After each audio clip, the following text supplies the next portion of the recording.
How's everyone doing? Thanks for joining me. Fist bump. Let's get this party going here. So today we're going to talk about email. Email is not dead, blah, blah, blah. All the people who say that they don't know what they're talking about. They want to sell you social media services or something like that. But email is not dead. I know it for a fact. What's interesting to me is what works in email. I'm always surprised. I'm giving you an example right here. I did an email campaign not too long ago here, and the email that performed the best didn't even have a call to action. The email with the highest click through rate didn't even have a call to action. How is that possible? I don't know. Good writing, I guess. So it does come back to the copywriting. How do you put words, almost said paper, words in the email that get people to do things, that engage people, that connect with people. So today I'm joined by Summer OS. She's an email strategist and copywriter for SaaS and e-commerce businesses. And I think she's joining me from roughly the other side of the globe. I'll have to verify that where she is. I'm in Marion, Iowa, and we'll find out where she's located today. Let's get her on the show here, Summer. It's good to have you on this. Thank you for having me. You bet. So where are you located? I'm in Pakistan. Pakistan. All right. My first guest from Pakistan, I'm pretty sure.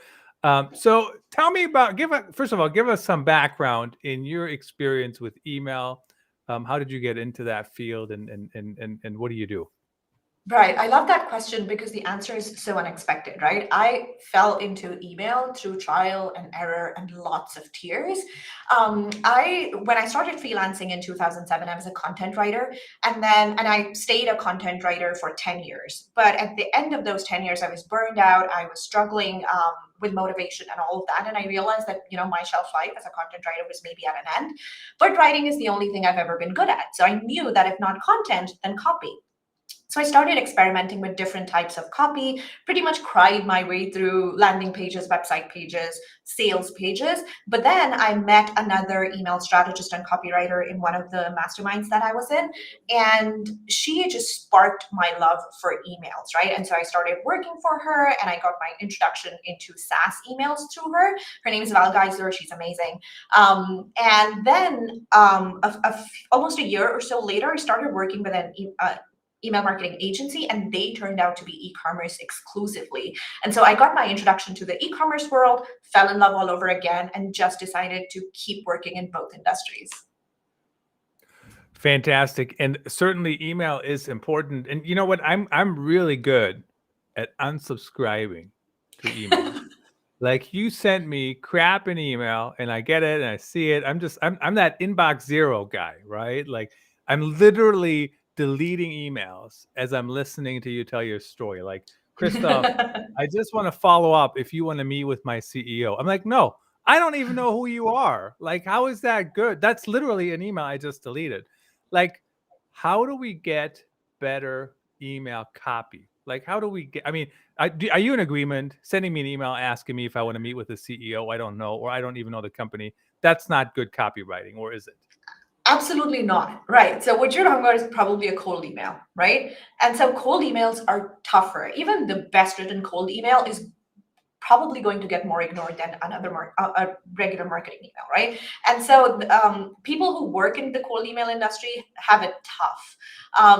But there is a way to do that. And the way to do that is to focus on the customer journey and to focus on the person you're sending the email to, right? So in your case, that person sending that cold email should have been thinking, okay, how do I make this email relevant to Christoph? Unfortunately, he just focused on himself and his CEO and not relevant to you, right? So when you focus on the person you're sending the email to and you put that person first and treat that email like a conversation rather than like, I want this, and from you, that's when you do email right. Yeah, and that sounds easier said than done, quite frankly, right? I mean, I was seeing a LinkedIn post yesterday, and LinkedIn in mails, they're kind of like email, a little bit different, and somebody said, how would you respond to this cold outreach?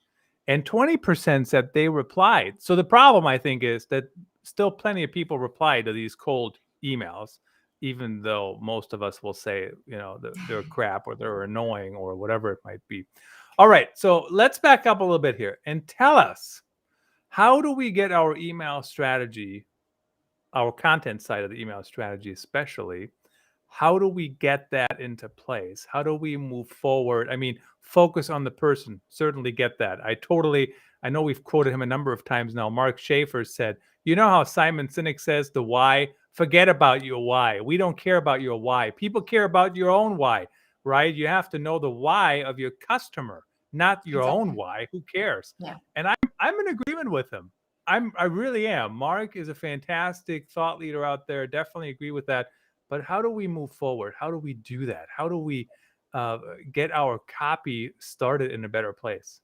Yeah, so Mark pretty much put it in a nutshell, right? And it's for email, it's kind of a little bit like a mindset shift.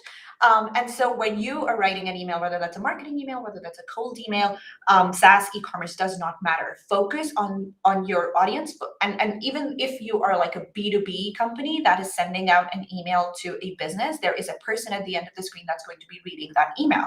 So make it conversational. And by conversational, I don't mean, hey, first name, how are you doing? All of that. Just start from the middle of the conversation almost if you're struggling, right? So write that first paragraph, however you want to write it, complete the email, and strike the first third of your email, and you'll have like a solid email. That's my quick and dirty trick for getting people to start doing emails the right way.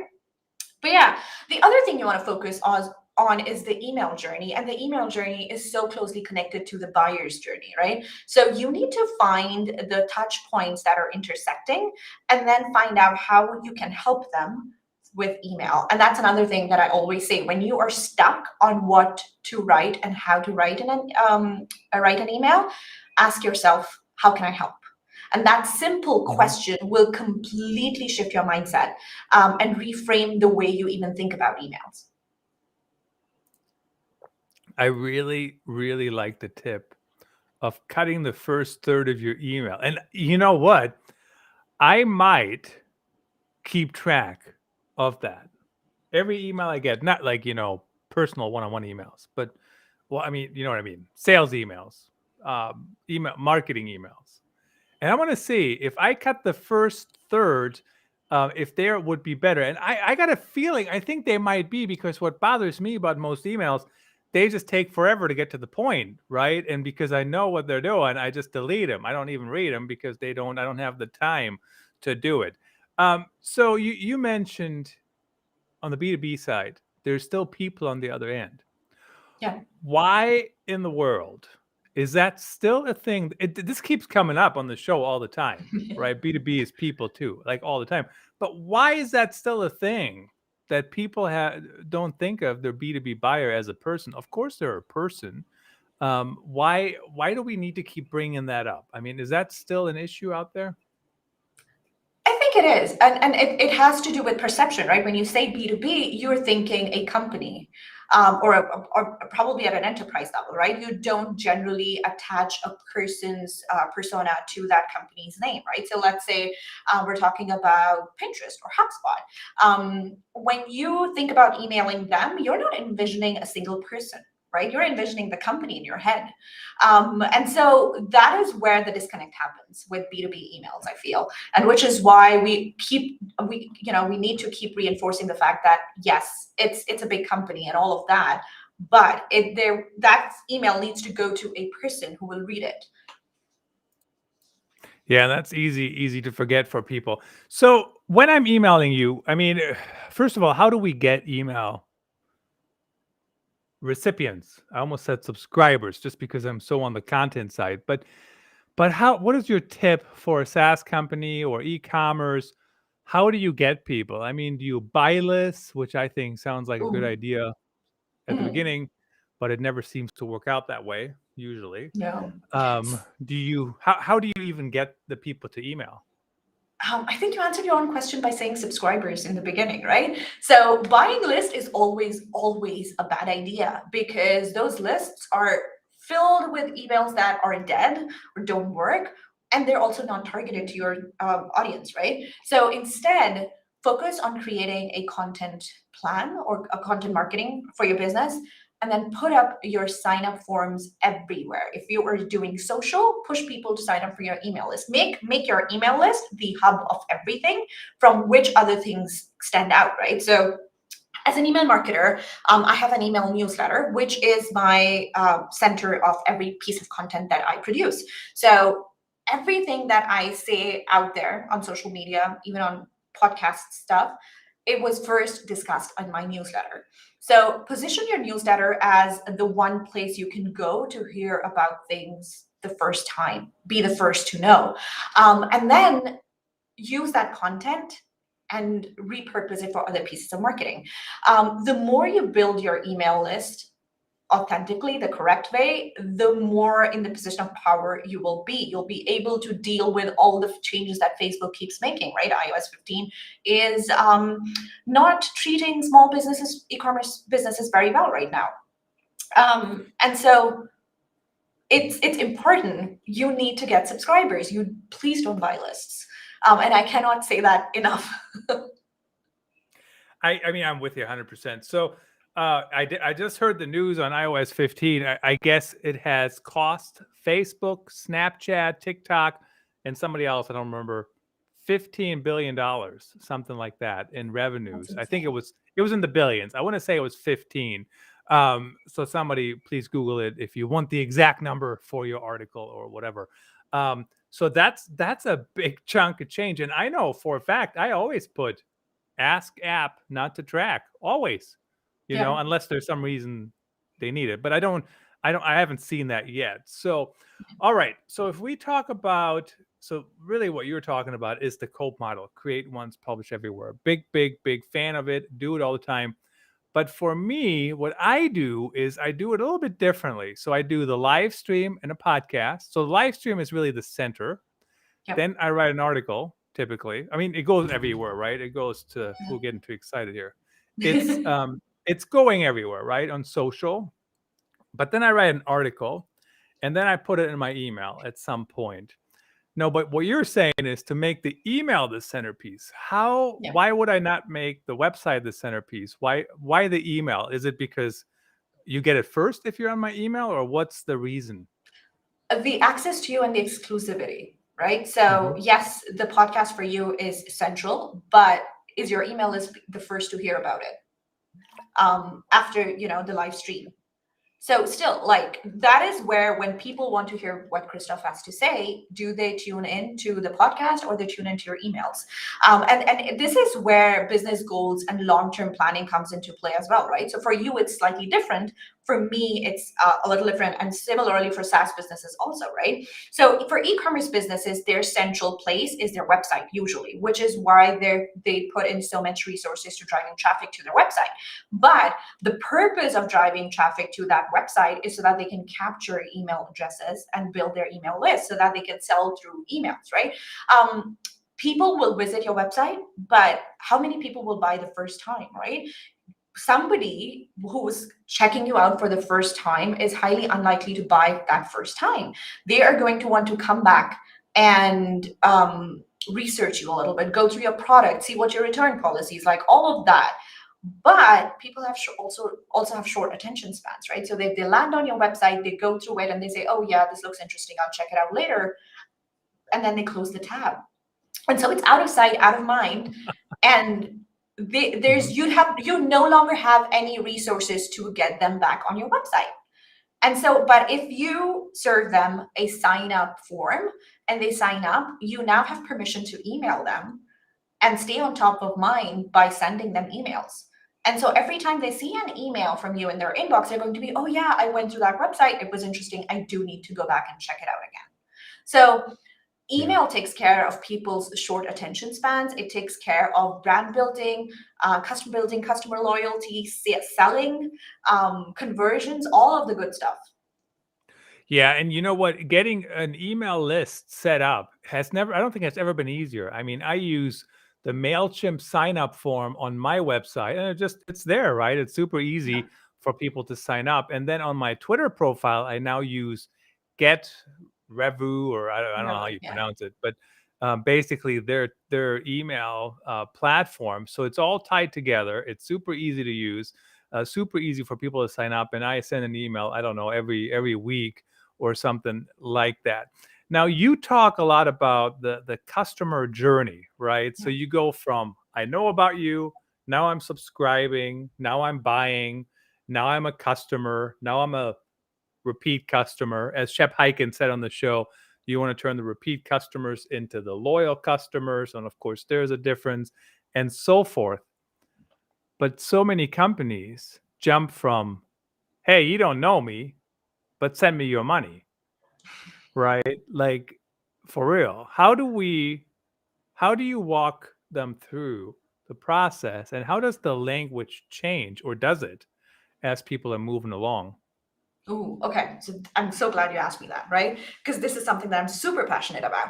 Right. When I say creating email journeys, this is exactly what I mean. Find that central piece where people are converting to your email list for SaaS and e-commerce businesses. That's their website usually, right? And so you need to focus on the promise and the tone and voice and the language that you're using on your website, landing page, Facebook ad, wherever people are signing up from, and making sure that that same promise, tone of voice, and language is being mimicked in the welcome email, so that it's a conversation that you started on your website that is going on in your email, right? And this is why I say it's so important for email to be a conversational tool before it's a marketing tool, because email needs to be the one place people can reach out to you on, right?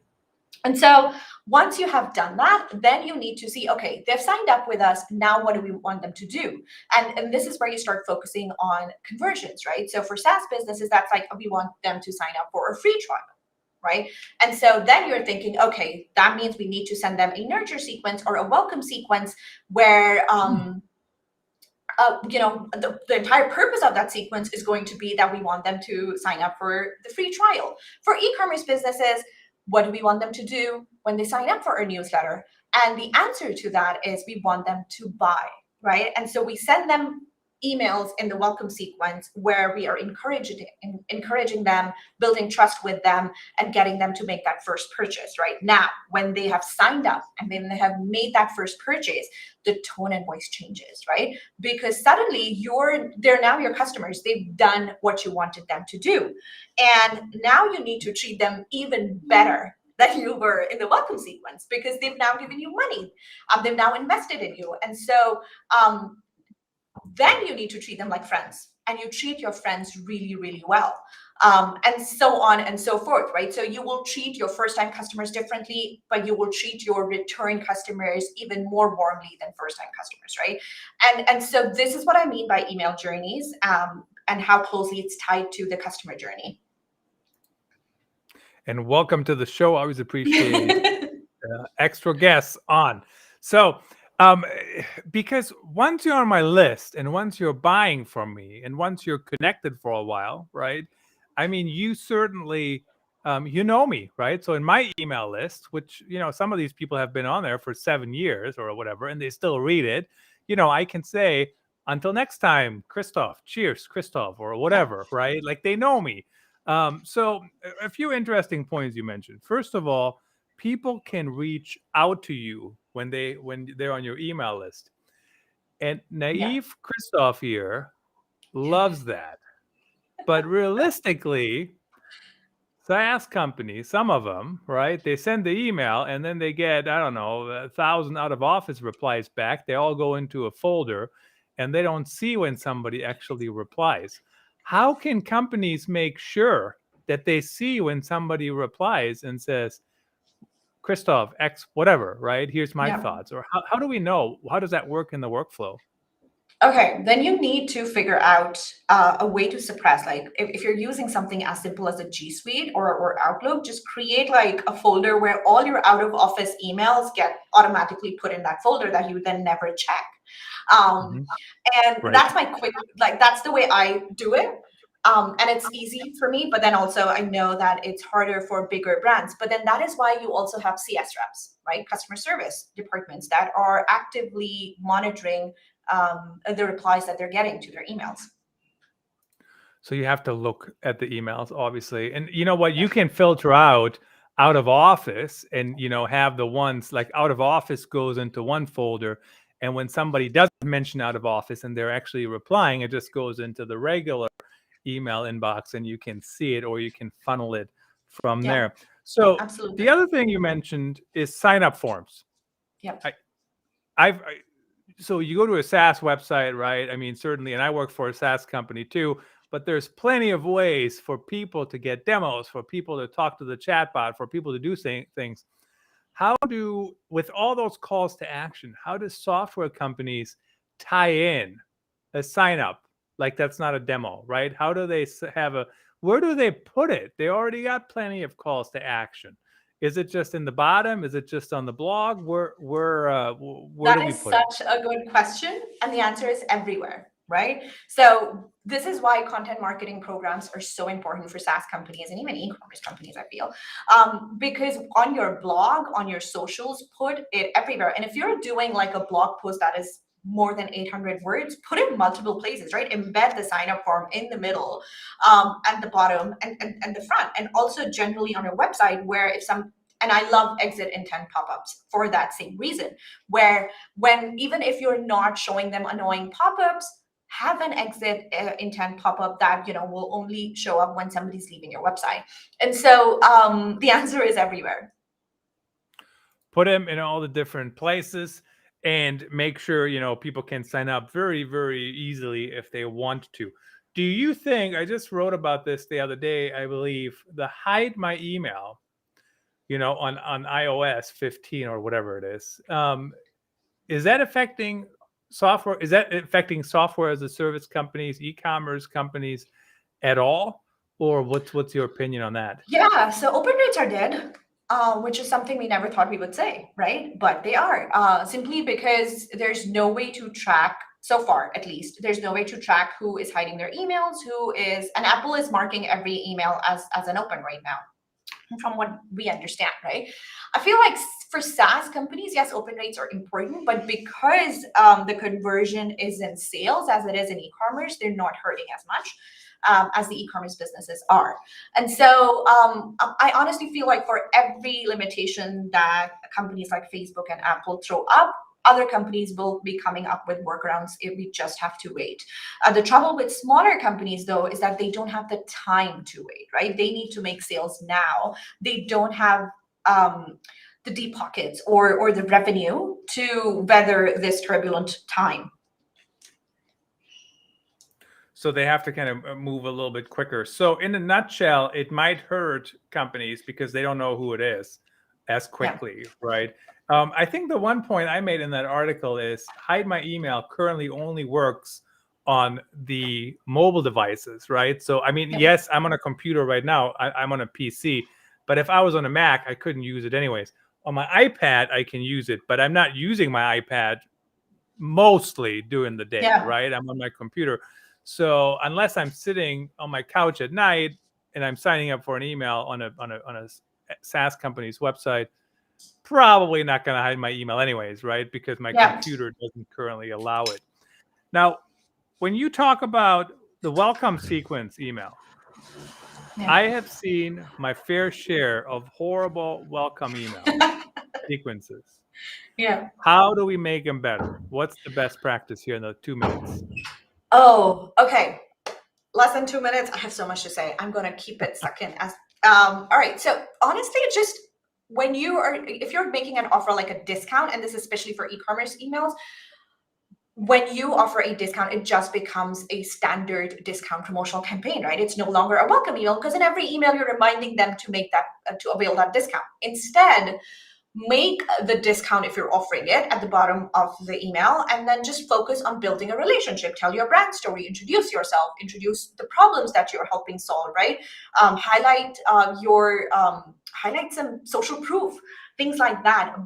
Focus on building customer awareness, basically, rather than going after that first sale, because you will have plenty of opportunities now that you've got their email address to ask for that sale. In the beginning, though, please, in your welcome email, take the time to say hi, welcome them, tell them who you are, what problems you're solving, what benefit your customers are getting, and then take it from there. Well, that was way quicker than 2 minutes, so you might be a journalist at heart. Everything, we'll get out the main points here in a quick soundbite. But I've gotten so many horrible emails, welcome campaigns, welcome sequences. Now, we do have about 30 seconds left here. Tell me, is it better to get people to sign up for my list, or should I make an offer? I always go back and forth. You have the list, we'll send you updates, or they say, here's the 7 tips for whatever, right? Download the paper and then you get a one-time thing. Is it better to get a one-time thing or to get you on the list? I think I know your answer, but we'll see. Yeah, so it's better to get on the list. And so turn your one-time thing into a series of emails and then position that as a mini course or something. And it'll help you with your clicks as well, which is the only metric that matters right now. Opens are dead, clicks are not. Opens are dead, clicks are not. Oh, stuff changes all the time. Summer OS, thanks for joining us. Really appreciate you sharing your insights with us. Thank you for having me.